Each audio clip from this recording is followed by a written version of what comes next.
Welcome to the Providence College Podcast. Subscribe to the show on iTunes, SoundCloud, Stitcher, and Google Play. If you like what you hear, please review and share with others.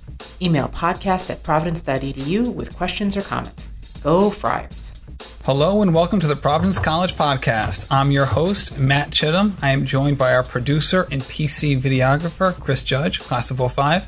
As a major gift officer at Providence College, I've met hundreds of fascinating members of the PC community, and I'm excited to share some of their stories with you. Today's show features Bob Driscoll, Associate Vice President and Director of Athletics at Providence College. Bob has been at PC for 15 years and has helped steward PC athletics through a period of success unrivaled in the school's history. And with that, thank you, Bob, for joining us. It's a pleasure to be here, Matt. I'm not sure I'm one of your fascinating guests, but it's an honor to be here.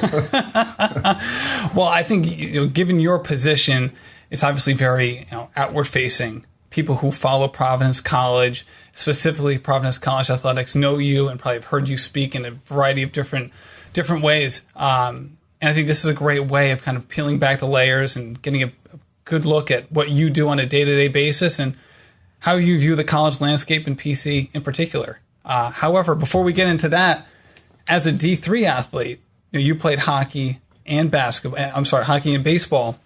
You went to Ithaca College in upstate New York. For you, why did you end up deciding to go the D3 route as opposed to, say, going to a bigger school or a Division I school? Just walk me through that process for you. Sure. Well, actually, I'm so old, D3, D2, and D1 didn't exist back then. It was college and university level. And I was going to go to Boston University to play football or go to Ithaca College, and they'd allow me to play baseball and ice hockey. And I was a three-sport athlete in high school, and I wanted to play two sports. And when I visited Ithaca at the time, it was one of the top physical education schools in the country. It was Springfield and Ithaca. And my vision and dream as a young person was either be a professional athlete or being a high school coach and teacher, because those were my mentors. And so I went to upstate New York and played baseball and ice hockey and studied physical education. And I got my master's degree in sports psychology, so I got a great grounding in terms of sport. Wasn't good enough to be a pro athlete, but continued my dream to be a coach and ultimately an athletic director. So when you're at Ithaca and you're juggling two sports, and obviously Ithaca is a very good school, and as you just mentioned, they had an excellent physical education program. Were there times where juggling the athletic and academic pieces together were a struggle, or just walk me through the process of deciding to stay with both sports through the 4 years? Because that can be a tough choice at times for some athletes.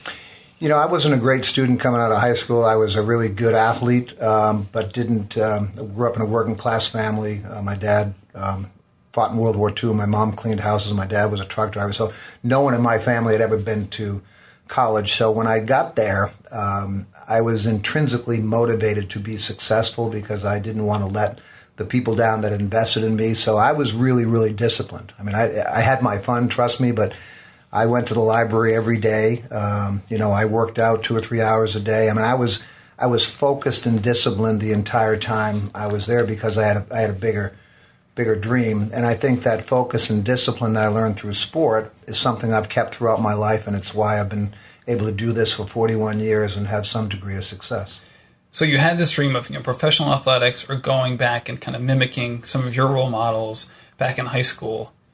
Yet when you graduated, you kind of went into the college ranks in terms of coaching and then later in terms of administration. Yeah. So why did you kind of veer off that path that you had originally laid out?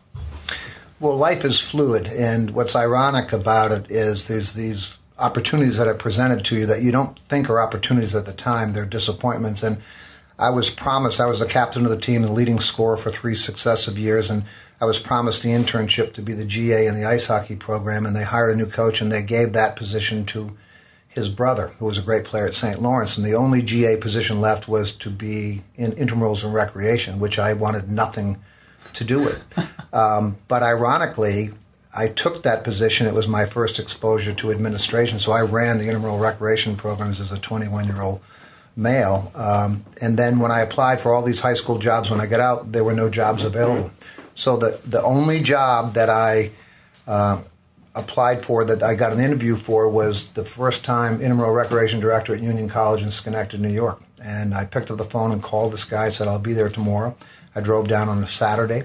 He interviewed me. He hired me for the job. So I had no dream of being at the college level. Mm-hmm. This was the job they offered me. And the great thing about that, it was a Division III program. And within the 6-year period of time, because I was highly motivated, I ended up being an assistant AD. I ended up being the head hockey coach, the head baseball coach. I ran their summer programs. I learned everything I could in a 6-year window of time.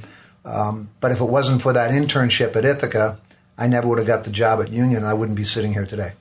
Oh, that's interesting, because you always hear about, if you set a plan, you stick to the plan, don't let anything stop you from achieving your goals. And yet, while that's certainly a valid and times inspiring message, it doesn't always resonate with reality. And you kind of, you take a path and you go from here and go from there. So you're a former college athlete. You're now coaching 2 sports at Union, mm-hmm. which has a decorated athletic program in a variety of sports. Yet you kind of stick towards the administrative side. So why not just stick with the coaching and kind of go that route up the ladder instead of moving towards the administrative side? One of my gifts is I'm really, really competitive. One of my weaknesses is that I'm really, really competitive. And at the time when I was coaching, I was 23, 4, 5, 6, 7, 8 years old. I cared more about winning and success than a lot of the student athletes I was coaching, which I found very frustrating. They didn't have the same commitment to it. And I found a lot of times that I was frustrated in that process. I wasn't mature. I wasn't a master coach like some of the coaches I have right now. And I thought about it one day and I said, I need a bigger challenge than just coaching one team. Now that's an immature statement at the time, but I thought, this is frustrating for me because I'm not having the success that I thought we deserved, but I didn't put the time necessary to build something of significance. And I was an assistant AD, and then one day, and I was traveling. I was in Nova Scotia, I was in Minnesota. I was traveling all the time, spending hours and hours in the rink, recruiting young men. And I just had this epiphany that, if I'm going to do this, I want to be in charge of everything. I want to have impact on more people's lives. And what was ironic, I went and visited my aunt. She lived in Southern California. And I was doing the backstroke on Christmas Day in the Pacific Ocean. And it was 80 degrees. And I was spending time in upstate New York freezing my butt off. And I said, that's it. I'm not shoveling another inch of snow as long as I live. So I applied for a job as the athletic director at Mills College, which was a women's college, Division III. They offered me the job, and I packed everything into a big old truck and just moved across country because I wanted to live in California. Now, all of my macho hockey coaching friends thought I had lost my mind. Why would I want to be an athletic director at a Division III school? Right. But I had a bigger vision, thinking I could go to a place and start a program from scratch, make a bunch of mistakes, and not get fired for it. In other words, I could hone my craft and live in California at the same time. So it was a dramatic move, but, that then got me to the University of California. So the whole thing is connected on taking risks and challenges and just making the best of the opportunity. Right. So you're at Mills for, 5 years? 6 years. 6 years. So and then you move on to Cal. Was that kind of a natural progression for you that you had, once you got to Mills, if we're really successful, then maybe this can be a move to kind of the elite level? Yeah, I wish I was that smart to actually figure that out. Actually, what I thought is that if I was a Division III athletic director, there's no way in heck that a major Pac-10 school would ever consider me to work there. And I always tell people you need to surround yourself with friends and colleagues that can see the gifts in you that you don't see in yourself. And the story goes, I was walking down University Ave one day, walked by the personnel office, and there was an advertisement for the Associate AD for Student Services, also in charge of football at Cal. And my best friend Tom Cordy said, you should apply for that job. I said, I can't apply for that job. They'll never hire me. I'm a Division III AD. He said, you'll be great at that job. So I applied for the job. And ironically, at the time, I didn't even own a suit. Right? So I went out and bought the best suit I could afford at the time, and I wasn't making a lot of money. I was interviewed by a gentleman named Dave Maggard, who was an Olympic shot putter, big guy, and we hit it off. And I remember the day that I got out of his car, I said, Dave, I know you got a lot of great candidates here, but I promise you won't find anybody that's more loyal and will work harder than I will. And he offered me the job. That's great. Changed my life.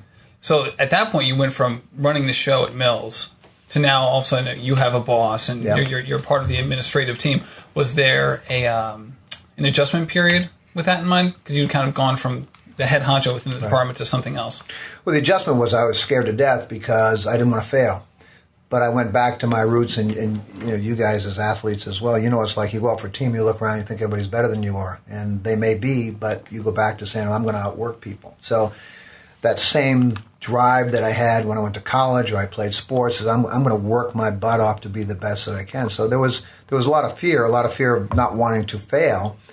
But as I started to do it, I realized I was good at it, and I was just happy to be there. But the longer I stayed there, I realized I can do this. And my dream was to become the athletic director. And I had opportunities to go to other schools, Division I schools, but my dream and goal in life was to be the AD at Cal. And that's a whole nother story, how it didn't happen and how I ended up here at Providence College. Right. And you've mentioned now several times how competitive you are. Yeah. And you've also brought up, like you just mentioned, when you moved to Cal, kind of the fear of, getting that job and, being judged by your peers and the people you're working with. So for you, from a competitive standpoint, what are some of the things that drive you towards success? Some of like the root causes of that drive. It's an interesting question. I've learned this over time, and I tell myself every day that if I'm not afraid of something I'm supposed to do during the day or have trepidation or concern about, then I'm really not doing what I'm supposed to do. In other words, I believe you have to, and we all have this anxiety about, can I do that? Will I be successful at it? Will this talk go well? Can I hire the right coach? As soon as I feel that feeling of anxiety or fear, instead of shying away from it, which most people will do, I have the need to step into it.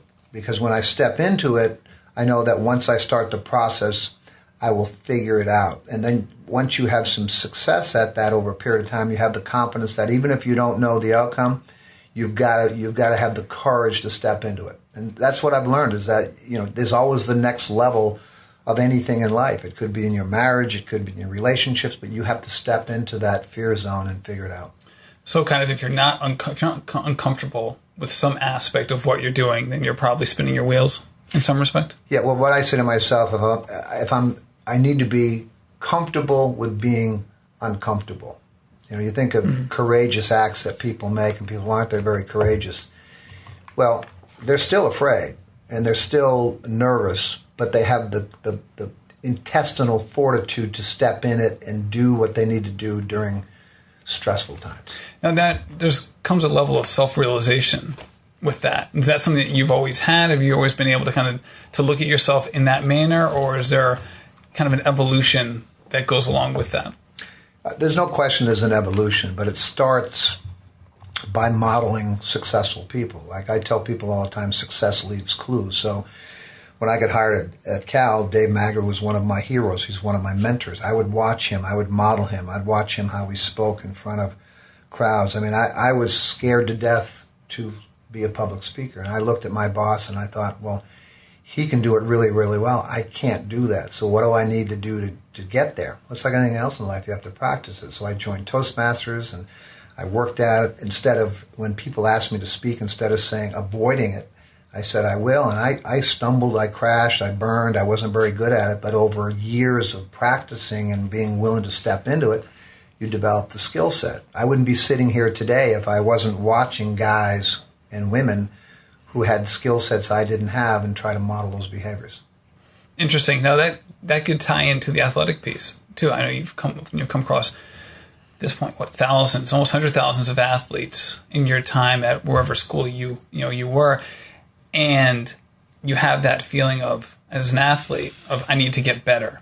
However, you also have that kind of that paradoxical piece of you don't want to just focus on your weaknesses. You want to amplify your strengths. So how do you deal with that sort of paradox? Well, that's an interesting question. And I have a life's coach that I've been working with. He's 82 years old, and I talk to him once a week. He's learned a lot more about life than I have at 63. And we talk a lot about focusing on your gifts. You have a gift, Matt, all right? You're very talented at what you're doing right here. No, you are. I mean, just like Chris is really talented at what those are your gifts. You guys are in alignment with what you were meant to be. what I coach people on and what I coach myself on, we were born with these gifts, the things that you naturally want to do. And it's part of why you're good at it. And then you do it more. It's like that 10,000 hour rule. So what I try to figure out is forget the things that you're average at to make them good. Figure out the one or two or three things that are your God-given gifts and make them phenomenal. So live in that zone. So me as an athletic director, my gift is giving energy to people, giving vision to people, to giving hope to people, to giving belief that we can be great. Well, I can't do it sitting behind that desk over there on my phone or email. I need to be out in the space, face-to-face, having conversations with people. So I have to remind myself every day, get out of the office, get into other people's world. So it's about figuring out what your gifts are and shining a light on them and practice them every day so you become great at them. So that goes into your role here at PC. Do you have, you mentioned what you're best at and the best way of doing it. Is there a typical day for you, say during the school year? Like how would you, say you get here whatever time, how would you progress through a typical day? Well, my day starts long before I get here, right? I try to get enough rest and exercise so my physical being has the energy to do what I need to do and get up and, I meditate, I pray, I have a vision for the day. I think purposely of what I want to do. I have cards that I write my action steps on. I try to be strategic. I try to think about focusing on the high priority tasks, right? I try to get in the office with energy around it. And then so I have a plan. And I have to keep looking back at the plan. But what happens is it gets disrupted during the day, right? Mm-hmm. So there's an emergency or somebody comes in and needs this. So I have to be flexible. I have to wear the day like a loose-fitting coat and be okay with the direction that it goes through. Every day is different. That's what I love about my job, right? Every day is different. I love that. I love game days when we're going down the dunk, right, Chris? And he's got the videos going. There's 10,000 people in the crowd, and there's energy and buzz around that. But then how do you create the energy when it's not game day? That's what we say every day is game day, right? How do you come to work now when there's no games going on, but yet still have the same passion and energy around it, right? So it's purposefully trying to achieve the vision of most respected, 100% graduation, and competing for championships. So the morning rituals that you have, from the exercise, the meditation, laying out your goals and things that you want to prioritize. Obviously, you travel for your work. Have you noticed your daily output go down or your attitude throughout the day kind of deteriorate if you're not able to do those things? Oh yeah. If I don't get the rest I need and I don't get my exercise and I don't eat well and I don't take time to plan and really control what comes at me, right, to kind of be purposefully in the moment, then it's just stimulus response. There's so much stuff coming at you, you're just reacting. And that's not a good way to lead, right? You have to actually be present of mind and have clarity of purpose to be able to do the best you can do. And a lot of people just get up and it's just stimulus response. They eat, they go here, and they're actually walking through the day without really thinking about what they're doing, right? Mm-hmm. Not being mentally present. Right. And you just mentioned leading. You have quite a group of leaders here. Actually, we're in Bob's conference room right now, and all the coaches are across the walls. 3 in particular have had extreme success at PC. Ray Tracy with the running program, the cross-country team, and the track team. Nate Lehman with men's ice hockey, and Ed Cooley with men's basketball. And for people who follow PC athletics, those are 3 individuals. While they have the success in common, there aren't a lot of other things in common with those 3. So can you just break down, when you look at these individuals, you analyze them, that's a big part of your job. What are some of the underlying themes or the connection points with the success coming from those individuals as coaches and mentors? Right. Really good question. If there was some kind of checklist, we'd hire great coaches all the time. For me, I get attracted to energy, right? So I want to be around somebody that when I'm engaged with them, they raise my spirit, my energy, my vision of what's possible. All 3 of those guys have that in different ways. Like Ed will walk into a room and Ed will light the room up. Ray will walk into a room, he'll light it up in a different kind of way, a sense of confidence, how he carries himself. I mean, Ray's arguably one of the greatest coaches in the world. Right? But the consistency that I see between high performers, and I call them architects for success, is number one, they're driven to be great, right? Remember I talked about competitive? These guys are really competitive. They're hardwired that way. Number two, they have a clearly defined plan or vision to how to sustain that. I'm sure if you asked them, they would have similar conversations about their routine and what they do. Number three, they're unbelievably hard workers, right? Ray Tracy works 24/7, 12 months a year, right? Even after he wins the national championship, he's in here the next day. So they're high performers because they're driven and they really work really hard. The other thing I will say is they're constant learners, right? A lot of people get to a level of success and they keep doing the same thing over and over again, but the variables change. It's like, how do you continue to do a self-audit of what's the next level of it and keep having these what I call conversations of possibility? How do you create something that doesn't exist, right? You have to create new patterns and ways of doing things. These men, and we've got great women's coaches as well, continue to try to reinvent themselves so that they can continue to have the success of doing it. And they're sustainable. They can do it. And you look at Nate, and the other thing I'll say is the best indication of what somebody's going to be like in the future is kind of what they're like in the past, right? I mean, it's consistent throughout their life. Right. Which brings to the point of trying to have as many of those people on your staff as possible. However, if they're not an internal hire, how do you go about evaluating these individuals before they get here for, say, those 4 different metrics that you just laid out? Well, what I've learned is about fit. When I first came here, I hired some people from California and different parts of the country, and they came here, and they just didn't fit. You know, they might have been in a big school like Cal, and they come to a small school like that. They don't have the same infrastructure and support system, and they don't really survive. They have to be a jack of all trades, right? You mentioned early on that I came from a small school. Well, I did. So when I ran the summer programs, I painted the pools, I cut the lawns, I marked the cross-country fields. I mean, I had to learn from the ground up. Now, if you come from a big school, you've never done that stuff, you have people to do it, and all of a sudden you come to a place like Cal, and there's not a lot of people to do that stuff, and you can't do it on your own, right? You will sink. So for me, the most important thing is, will they fit into the culture that we have created, right? Do they believe in mutual respect, integrity, honesty, effort, constant improvement? Do they believe in the concept that sport is a way to teach the students the core values of life? It's not just about winning games. A lot of teams win games, but they cheat, they lie, they steal, they do whatever they can, and then the society says, well, they won, so they're great. No, you haven't done it with character. So I have to have people that buy into the concept that it's an educational process and you're just using sport to teach those values. So when you're asking the questions that lead into that during the interview process, how do you kind of get to the point where you can take their answers for their true opinion of these topics and not just kind of like the PR version of their topics, right? How do you really drill down to the point where you get a really good sense of who they are and what they're capable of doing, as opposed to, you know, the highly varnished cover letter version of what anyone would say to some of those questions? It comes through years of actually building relationships with people. It's the same thing you do when you meet somebody for the first time. I want to know what makes them tick. I want to know about their family. I want to know how they grew up. I'll ask them, tell me something that you've done in your life that you're really, really proud of. That you really was. Tell me something that you reached for and you crashed and burned.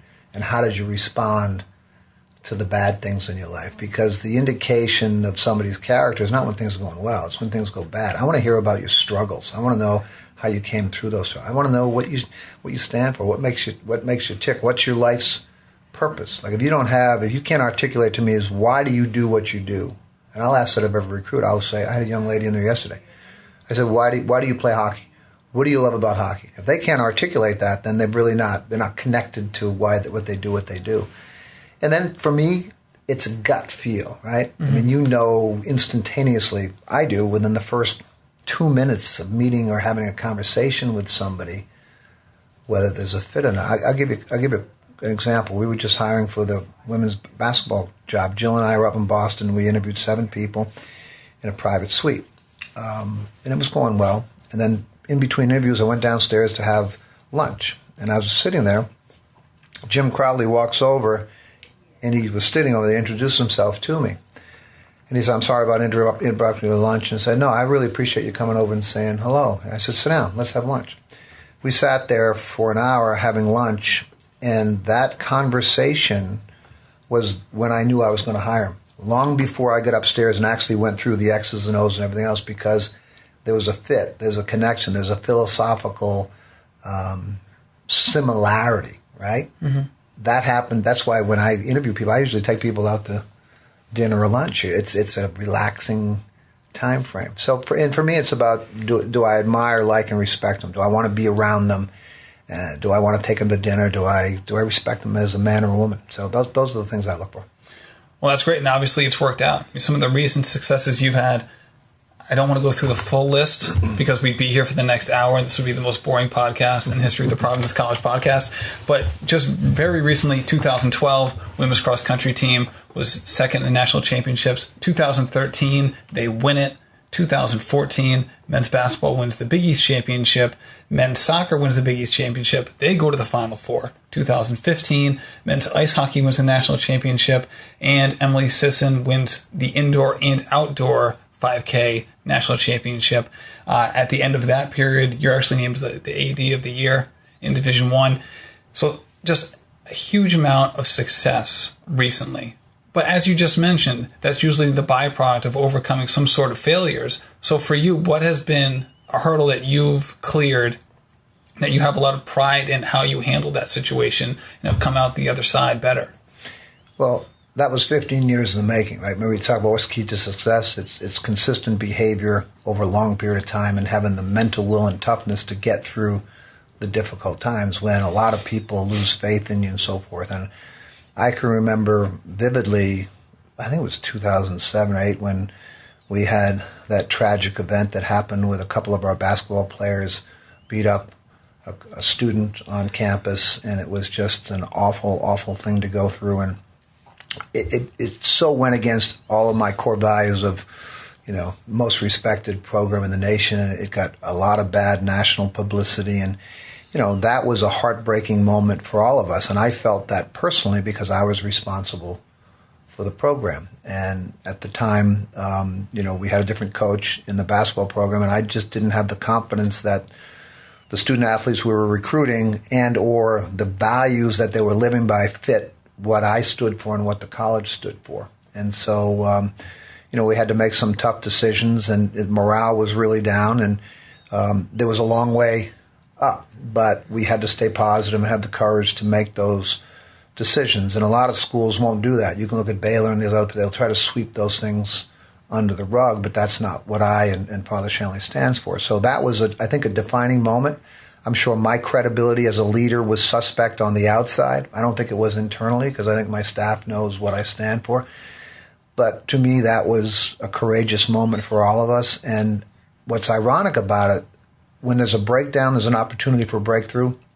Ed Cooley wouldn't be here today, and we wouldn't have the success we have today if we didn't go through that. But it's how you handle those crises. Do you point blame? Do you say it's somebody else's fault? Do you say, hey, I'm accountable, and I'll do everything I can to make it right? Now, fortunately, I have a leader in Father Shanley that believes in me and will allow people to go through challenges. And it's when you're managing a program of this magnitude on a national scale with young people, you'll have some of these issues. Every school in the country has them. But it's not that you have them, it's how you manage them. So that was a very difficult time for the program and in my life personally. I think I had 3 years. I woke up every night trying to figure out how I was going to work my way through this. And there were a lot of days I didn't want to come to work because I know people were down, but I had to flip that switch and come in with energy and belief, because if my people sitting around the table see me drop my head or lose my belief, I'm going to lose them. So that goes back to that thing I talked about before, mental toughness, perseverance. And then when you come through that, you think, I can get through anything. And then, I lost my mom and my dad, and when you lose your mother and father, those are tough times, and you learn through that. And so I think as you grow in life, you're going to have challenges and difficulties, but it's not that you have challenges and difficulties. What do you learn from it, and do you have the courage and character to work through it? And that's what I think I'm most proud of. Got it. Well, thank you for sharing that. And that brings us to where we are now, where Providence College is at the point where we've had success that has been, like I said in the intro, unrivaled in PC's history in terms of success across the board within the athletic department. So for you, that obviously must be, you must have a lot of pride in that success. But is that can't be the only way you judge your coaches, because one key injury here, one key injury there, or just things that are out of their control. So when you try to judge how your program in general is doing and the coaches specifically, what are some of the things that you consider, and how much weight do you put in them? Well, it's an interesting question, because we've had success, but that doesn't guarantee future success. So I don't want anybody to feel fat and happy like we've arrived. It's great we've done that, but that's all in the past. The most important thing for me is our culture.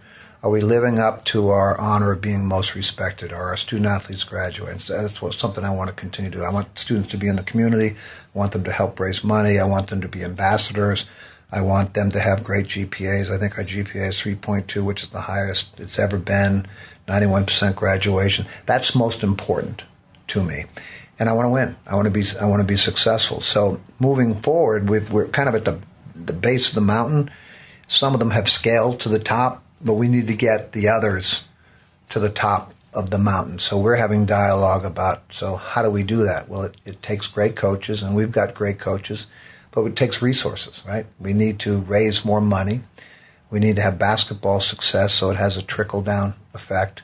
But I've come to the realization that if I've got 100 full-time people, and Chris probably knows I probably got 50, 60 new people in the last 3 or 4 years. I need to reinvest my time and energy into coaching the next generation of Friars, because I'm not going to be here forever. I've got a whole mid-level group, and you guys are examples of that when we're gone, you guys need to carry the torch and continue the work we've done. And if I don't spend the time coaching the next generation about these core values and hard work and what I've learned in my 42 years of doing this, then I'm not doing my job as a teacher and mentor and coach. So my focus this year is on that, coaching my people to be the best that they can be and teach them what I know. Because if more people are carrying the torch in the same way, there's power in numbers. And I think we're seeing this, Matt, right on the campus. You see this, the thing is starting to spread across campus, and the campus is getting better, and the business school is going. And look, there's an energy around that because everybody's kind of pulling in the same direction and living by the same code. Yeah, it is. It is all correlated. Especially for kids who may not have a professional athletic career. For them, the quality of the athletic department, while critical in their recruitment, isn't the sole motivator in their decision. So you mentioned the business school, and also in regards to resource allocation and improving the amount of resources at your disposal and at your coach's disposal. We've had a lot of upgrades: Schneider Arena, Carl and Kerry Anderson Stadium, and Chappie Field. We have the Ray Tracy track. We also have upcoming the Rowan Friar Development Center as well. Outside of the obvious, hey, it's nice to play in a new arena, it's nice to have a new locker room and things like that, and the obvious benefits for recruitment, how did these have a bigger impact on the school at large in terms of the future of PC success and just the future of the school? Well, I tell people all the time, you have one chance to make a first impression, right? You walk into Disneyland and it's a big-time kind of place, right? And it wasn't always that way here. So I want people to walk on this campus and have this wow factor. I think we're starting to get that, right? Because you want to be part of something bigger than yourself.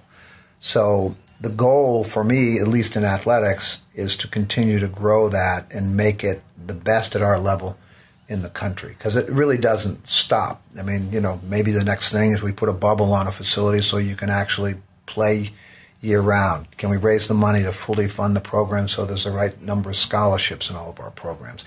Do we add staffing to support the coaches so they can have more success? So it really never ends. You endow positions so that the college doesn't have to pay for coaching positions. So there's always the next iteration in it. But I've always wanted us to be the model program. Small, SWAT-like. I tell people all the time, pound for pound, we have the best student-athletes and the best fans in the country, right? It's like a boxer. You may not be the heavyweight against the Syracuse and those guys, but pound for pound, we're the toughest, we're the best, we're the baddest. And I want us to be a shining star. And I think athletics, when it has success, it has national and international impact on the branding of the institution. Right. So what are some roadblocks to that success? The roadblock is the challenges out there is making sure that the Big East as we know it continues to keep a long-term contract with Fox Sports, so we generate the money for that we keep our relationship with Madison Square Garden, so we keep that we continue our fundraising at an elite level. One of the threats is if the stock market crashes, and we raised $6.2 million this year. We've raised probably $50 million in the last 10 years, specifically for athletics. If the stock market crashes, people may not give as much. There's a lot of challenges out there. You don't want to lose your best coaches. We just signed Nate and Ed to long-term contracts. You've got to sustain your best coaches, and you have to educate your student athletes to continue to make sure they make the right decisions, because I talked about that issue in 2007. We can't have that happen. All this goodwill and morale and happy feelings we have about that, it can go away like that if somebody makes an ill-informed decision. So my job and our job is to continue to educate 18 to 22-year-olds about making responsible decisions. And they're going through changes in their life. People make bad choices at that point. But the problem with a student athlete, when you're on the front page, you make a bad choice, it doesn't just impact you. It impacts everybody. Right. So that's a threat, right? So absolutely. We got to educate kids to do that and make sure we recruit the right student athletes and they're making the best educated decisions they can in their personal lives. That's great. Well, thank you for everything you're doing, Bob. You're obviously doing incredible work. Is there anything you want to say before we get going? Well, I appreciate you two guys as teammates. I mean, the fact you have this vision and passion to do this is phenomenal, so thank you. I remember Chris was a GA, and now he's doing amazing things on this campus, and this is an example of what people do when they find their passion and niche. So I just want to thank you guys personally, and I'm just thrilled to be a Friar. All right. Thank you very much. Go Friars.